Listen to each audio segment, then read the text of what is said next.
गुजरात ताई उड़ीसा हाय हास्ते रग बांगाली एबा वानजिरग न साइ सायै बांलादेशी हिनै नरि तंमनि न नुगै खा नांजाउखा त्रिपुरानि आमरा बांगाली बदल बरक तिनि कखम थुनेरनि पान्डा खायै उड़ीसा रग हाजार काइसा वानजिरग न बांलादेशी हिनै नरि रहरजाक मानो सेजावै कक साका जे वानजिरग नि कक भारतनि 8 शेड्यूल तंगो जे वानजिरग नि कक ताई बरक कतर कतर सामुं खायै भारताव तंगो बरक न अबसुक अपमान खालामनि न लासिदमानि अब थयजाक नाया नैन आमरा बांगाली बदल खा नांजाखा भारताव जे जागाव थानसा ओंलायै कातारनि टेररिस्ट सफ्रमानो सेजालाय तंगो जराव वानजिसिनि तामुङै हामिया साजांनाय बांलादेशी हिनै रेख्लायजांनाय हिनै सुमुखा बरक আজকে আমরা একটা বিশেষ ক্ষণে দাঁড়িয়ে গোটা ভারতবাসী একটা যুদ্ধক্ষেত্র যুদ্ধভূমিতে রণভূমিতে দাঁড়িয়ে আমরা কিছু প্রয়োজনীয় কথা আপনাদের সঙ্গে তুলে ধরতে চাইছি।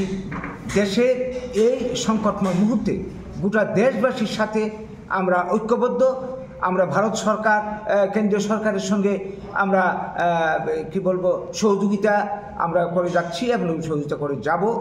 আপনারা জানেন গত রাত থেকেই অলরেডি যুদ্ধ শুরু হয়ে গেছে, যে কারণে পহেলগাঁও সন্ত্রাসবাদী আক্রমণকে কেন্দ্র করে 26-27 জন নিরপরাধ সাধারণ মানুষ পর্যটক নিহত হয়েছে সন্ত্রাসবাদী আক্রমণে। সেই কি বলবো স্বাধীনতার পর থেকে এই যে কাশ্মীর ইস্যুকে কেন্দ্র করে এর আগে তিনবার যুদ্ধ হয়েছে এবং পাকিস্তানের সাথে দুটি বড় যুদ্ধ হয়েছে। সম্ভবত 71 সালের পর এইটাই সবচেয়ে বড় সংকট আমাদের দেশের সামনে উপস্থিত হয়েছে।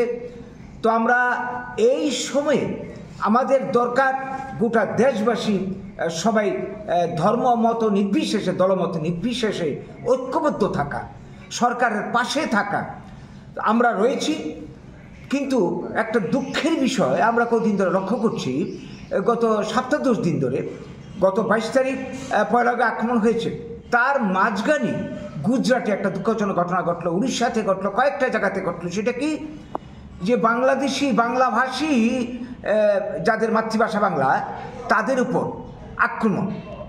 এই মুহূর্তে যেখানে আমাদের মধ্যে সংহতি দরকার, সবাই সমস্ত ভারতবর্ষীর মধ্যে কি বলবো একটা বোঝাপড়া দরকার, এই মুহূর্তে বাংলাদেশি পরিচয় বাংলা ভাষা বলে